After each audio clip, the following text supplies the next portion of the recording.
For those of you who've been around long enough, you remember that I used to do a lot of comics reviews.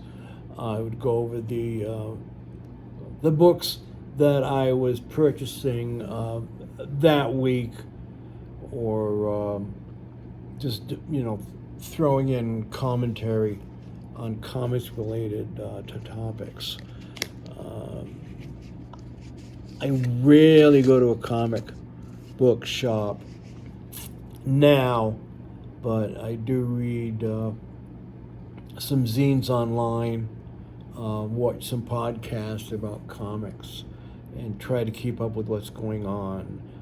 This has nothing to do with contemporary comics, but and the fact is, I'm going to rebag and reboard some of the oldest comics that I have, which are the titles from Tower Comics, most of which are Thunder Agents and the two spin-offs, which were Dynamo and No Man, and they were basically reprints of stories that had already appeared in the primary title. As I recall, Tower came out in 1965, so I would have been in high school. I probably picked it up at my local shop. It was a new publisher. I was getting mostly DC and Marvel back then, naturally, and something new. Why not give it a try? Plus, I recognized some of the artists in the books, such as Wally Wood, Steve Ditko, and it was Chick Stone and others. Uh, I think they were around for maybe 2 or 3 years, sadly. And I picked up every issue as soon as I would see it on the newsstand. And as I picked up the regulars, and years later, I discovered that they had done a war comic called Fight the Enemy, which I think was like 3 or 4 issues. I think it was 4 issues. And I picked up all of those. Those were war stories, some of which took place naturally in Vietnam, and were, if you look back at them now, they're really racist. I mean, the Vietnamese had this bright yellow skin, much like the Japanese did back in the many of the comics published in World War II. But I collected all those since I was also getting like Sergeant Fury from Marvel,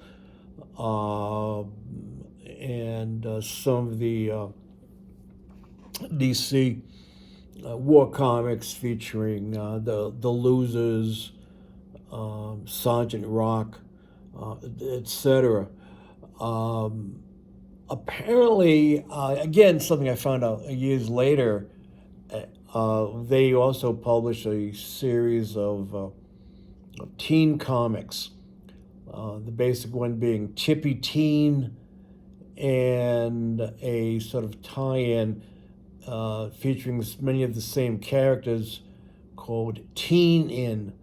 Those were also comics, but they also included articles on musical groups popular at the time, fashion hints, turn-offs and turn-ons,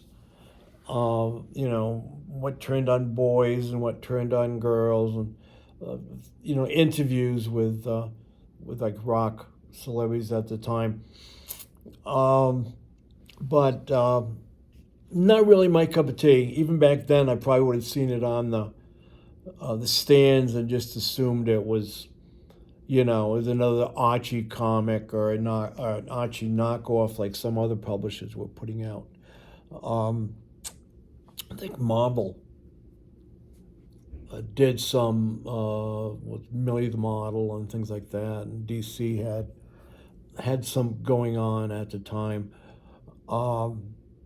But anyways, I'm going to. I got about let's see. I think there were 20 plus issues of the Marvel of Thunder Agents. Maybe a half dozen of the Dynamo and No Man Comics, and maybe 6 or 7 issues of Fight the Enemy. So we probably got about maybe like 40 comics.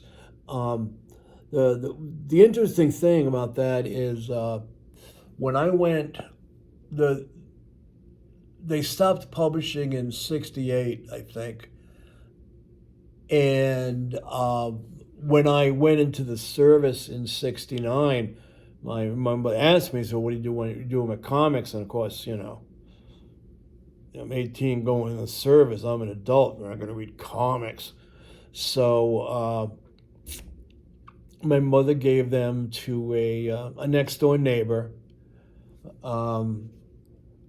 who I think today would be called, on the spectrum. Really nice guy called Lee, who liked comics. I was always giving him like comics he'd read, he'd bring them back. So I just gave him the 100 or so books that I had. Sadly, including early issues of Spider-Man, Daredevil, Fantastic Four, beginning with like issues like 2 and 3, things like that. First issues of Daredevil, of the Avengers, which again at the time, thinking of value, just kind of thinking, well, the comic books, I enjoyed reading them, but I wasn't gonna go, there was no need to keep them if I wasn't gonna be around. So I gave them all away. Then when I, in the mid '70s,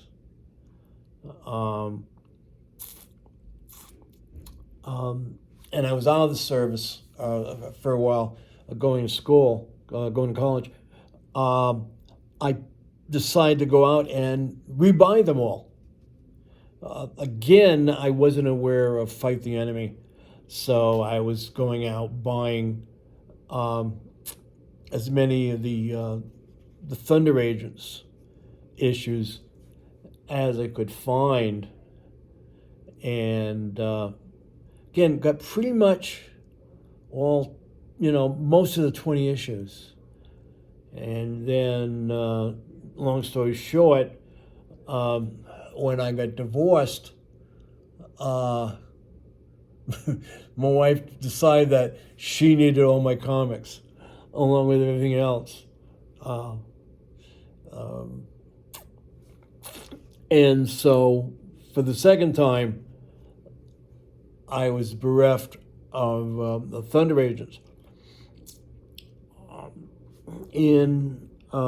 So again, after I'd gone to college and went back in the service for a few years, when I got out, I was living in Brooklyn, and I got more into comics fandom.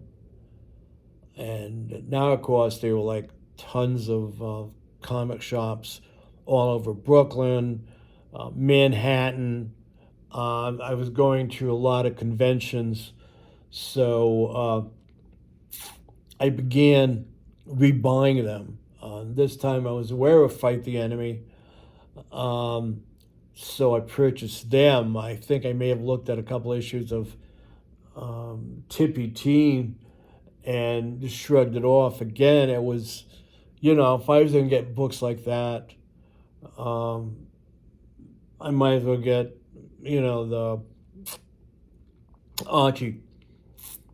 Now, however, I'm thinking about getting at least a few issues of like sample issues of the Tippy Teen and Teen magazines, just to throw them into my collection. I can't see me buying all, whatever, 20. I don't know how many issues, but there were a number. Again, it was there for 2 or 3 years. Um, so this year when I go to Comic-Con in San Diego, I might check with some of the dealers, see if they have a few issues. Like most of the books I have, they're in, fair to good condition. Because again, I wasn't looking for a condition. I was looking to just reacquire the entire series. So, as I say, they go from from good to fair, as you can see. And with this issue, with some bending issues and a little bit of maybe chipping on the end.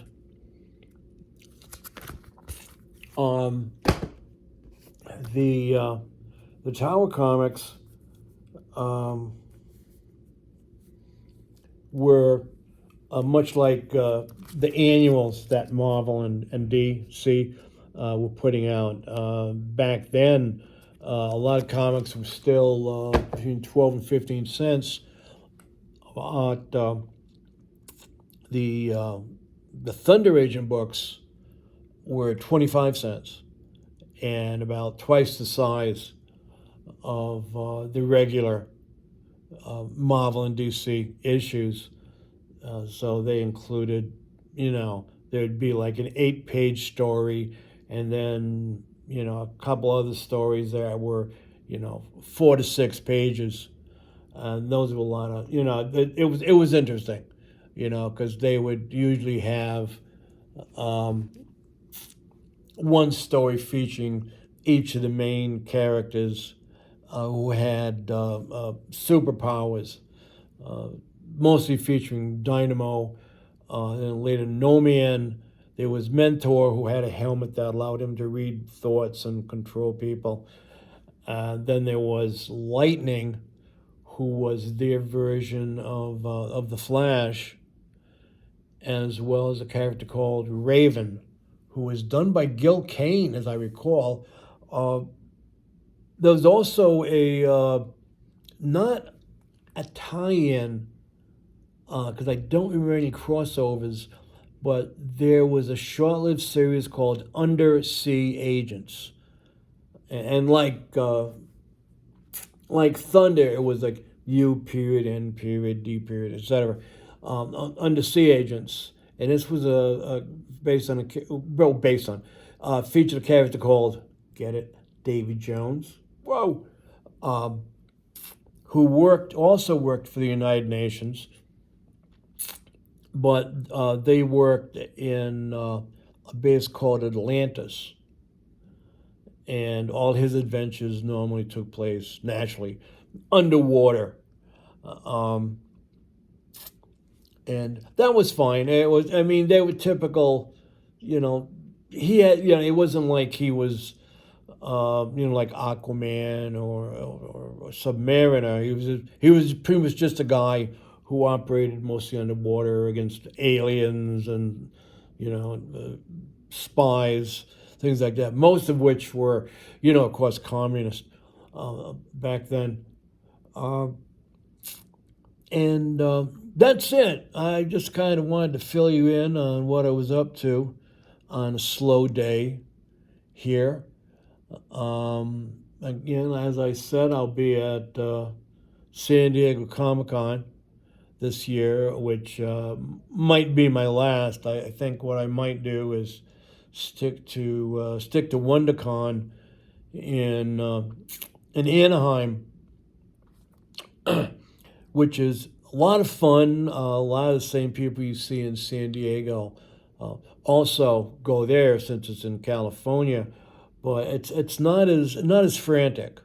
It's not as huge. You can get around. You can normally get into most of the programming. And there, a lot of the stuff, it's, mostly it's comics related, but there also a lot of stuff on featuring, comics creation, writing, drawing, researching comics, how to do your own comics, how to do your own costumes. So it's very personal. Also, the panels tend to be, at least the panel audiences tend to be smaller. But then it's the usual. There's anime. There's always an area on the floor given over to gaming. Board gaming. World of Warcraft, Magic, things like that. So if you're into gaming, I would recommend WonderCon in Anaheim, which is earlier in the year. That's it for me now. I really went on longer than I expected, and the only thing contemporary that I can think of that I went up and picked up because of all the reviews was I picked up the first six-issue trade-back collection of Absolute Batman. Wow, I can understand the raves. It's a very different Bruce Wayne with different variations of the Batman family. I think they're just bringing in Cassandra, who is going to be known as the Bat. No, there's Cassandra, and then Barbara Gordon, who will be the Bat. As opposed to Batgirl, she'll simply be known as the Bat. That's going to be starting soon. Cassandra was already introduced, along with Selena Kyle. Catwoman, absolute Catwoman. I haven't read either the Wonder Woman or Superman books, as I haven't had a real interest in either of those characters in quite a long time. Even back in around 2020, when I stopped buying most comics. I think the Batman books were about the only ones that I was picking up.